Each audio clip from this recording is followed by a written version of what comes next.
வாழ்க வையகம், வாழ்க வையகம், வாழ்க வளமுடன். அருளாசன் அருள் தந்தை வேதாத்திரி மகரிஷி அவர்களும் இறைநிலையும் என்னுள் சுக்குமமாக எழுந்தருளி 8/7/2024 திங்கட்கிழமை இன்றைய நாள்காட்டி வரிகளுக்கான கவிவரிகளையும் அதற்கான விளக்கத்தையும் சிறப்பிக்க வேண்டுமாய் சங்கல்பம் மேற்கொள்கிறேன். அனைவரையும் பணிவோடு முதற்கண் வணங்கி ஆரம்பிக்கலாம் என்றிருக்கிறேன். அனைவருக்கும் இனிய காலை வணக்கம். வாழ்க வளமுடன். சாமிஜியினுடைய இன்றைய நாள்காட்டி வரிகள்: உண்ணும் உணவு உடல் மட்டும் பாயும், இன்னும் எண்ணங்கள் எங்கும் பாயும் என்று சாமிஜி நமக்கு இந்த நாள்காட்டி வரிகள் கொடுத்திருக்காங்க. இதற்கான கவிதை வரிகள்: அன்னம் பிரக்மம் நம்மை படைக்கிறது, வளர்க்கிறது, நமது குணங்களை தீர்மானிக்கிறது. அடிப்படையில் அன்னத்திற்காகவே இவ்வுலகில் பணிபுரிகிறோம். அத்தகைய அன்னம் நமக்கு தாய். அன்னத்திற்கு உரிய மரியாதையை தர வேண்டும். அதை உண்பதற்கு முன் ஒவ்வொரு முறையும் வாழ்த்த வேண்டும். தேசத்தையும் ஓசஸையும் பலத்தையும் வீரியத்தையும் ஞானத்தையும் இந்த உணவு எனக்கு தரட்டும். எனக்கும் என்னை சேர்ந்தவர்களுக்கும் இந்த உலகம் உள்ள அளவு குறைவற்ற அன்னம் கிடைக்கட்டும். என் மனம் வாக்கு காயங்களை எல்லாம் பீடிக்கும், நோய்களை எல்லாம் தீர்க்கும் மாமருந்தாக இது அமையட்டும். உனக்கே இது அர்ப்பணமாகட்டும். இதர சூழ்நிலைகளாலும் பிற மனங்களாலும் இவ்வுணவுக்கு ஏற்பட்டுள்ள அசுத்தம் நீங்கட்டும். இந்த உணவு பரிசுத்தம் அடையட்டும் என்று ஒரு சித்தர் சொல்லியிருக்கிறாங்க. சாமிஜி சொல்லியிருக்க பாடல் என்ன சொல்றன்னா: மனிதருக்கு ஆகாரம் உழைப்பு வேண்டும், உல மகிழ்ச்சிக்கு உற்சாகமூட்ட கடல் நதி மலை காடு கண்டு கழித்திட உலகம் சுற்றும் வாய்ப்பும், நடன முதல் களிப்பூட்டும் கலைகள் வேண்டும், ஞாபகத்தை பண்படுத்தும் தியானம் வேண்டும், விழ வேண்டும் தேவையற்ற அனுபவங்களை, விளையாது பெருகாது துன்பம் வாழ்வில் என்று சொல்லியிருக்கிறாங்க. நாம புரிந்து கொள்ள வேண்டியது என்ன? உண்ட உணவு உடலாக மாற்றம் பெற்றிருக்கிறது. நாம உருவாகி தாய் தந்தையினுடைய சுக்கிலத்தால தாயினுடைய கர்ப்பத்துல உருவாகி 10 மாதங்கள் அந்த தாயினுடைய உணவுதான் தொப்புள் கொடி வழியாக நமக்கு உணவாக கிடைக்குது. தாயினுடைய எண்ணம் தான் நமக்கு எண்ணமாக இருக்கு. பிறந்து நாம தாய்ப்பால் உண்டு நாம வளர்றோம். அதன் பிறகு ஒரு 2 ஆண்டுகள் மூளை செல் கட்டப்படுகிறது.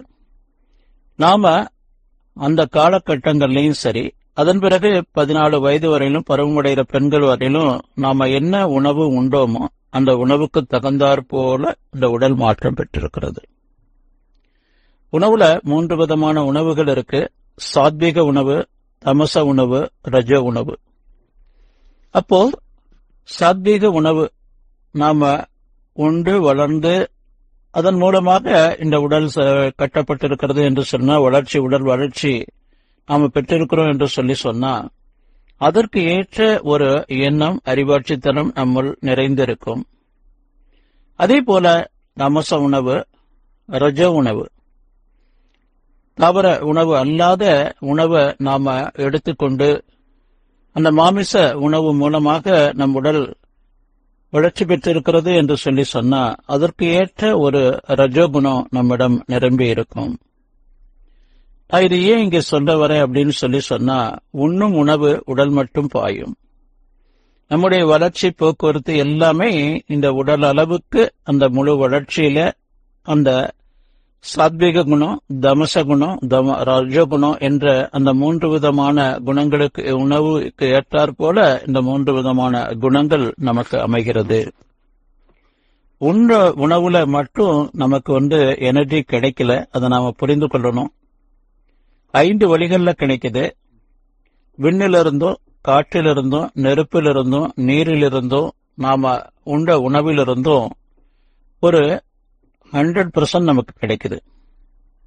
வள்ளுவர் பிறந்ததை சொல்லுவாங்க தெய்வ புலவர்: துப்பார்க்கு துப்பாய, துப்பார்க்கு துப்பாய, துப்பார்க்கு தூவும் மலை.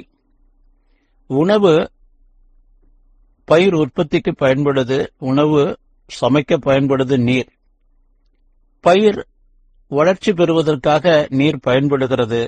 ஏழைகளுக்கு, ஏழை எளியோருக்கு அந்த நீரே உணவாக பயன்படுகிறது என்று வள்ளுவ பெருந்தகை தெய்வ புலவர் இந்த குறள்ல சொல்றார்.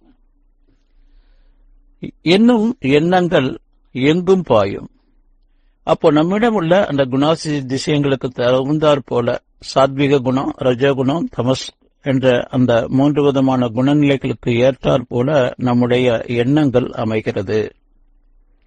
நாம எந்த ஒரு நிலையில இருக்கிறோமோ அதே நிலையிலிருந்து வான்காந்தத்திலிருந்து நமக்கு அந்த எனர்ஜி வந்து கொண்டே இருக்குது. சாமி சொல்லுவாங்க, வான்காந்தம் ஜீவகாந்தம் வளமாற்றல் மறந்திடில் வருவேறு இல்லை தெய்வம் அறிவை உணர்ந்திட. ஏனென்றால் மெய்ப்பொருளும் எங்கும் நிறை பெருவழி இதனோடு விண்சுழலின் அலையிணைந்து உறைந்திட ஆன்மாவாயாக்கும் ஜீவகாந்தம் உடலில் இது சொல்லுவாங்க. வான்காந்த களம் என்பது உலகில் வாழ்ந்தவர்கள் செத்தவர்கள் அனுபவங்கள் உன் உடலோடு செயல் விளைவுகளோடு அனைத்தையும் கூட்டி தன்னகத்தை வைத்திருந்து தக்கபடி உயிர் வகைக்கு வழங்கி ஆற்றும் மேன்மையினை அறிந்ததனால் மிக விழிப்பில் அறத்தொண்டில் நிறைவாய் உள்ளேன் என்று.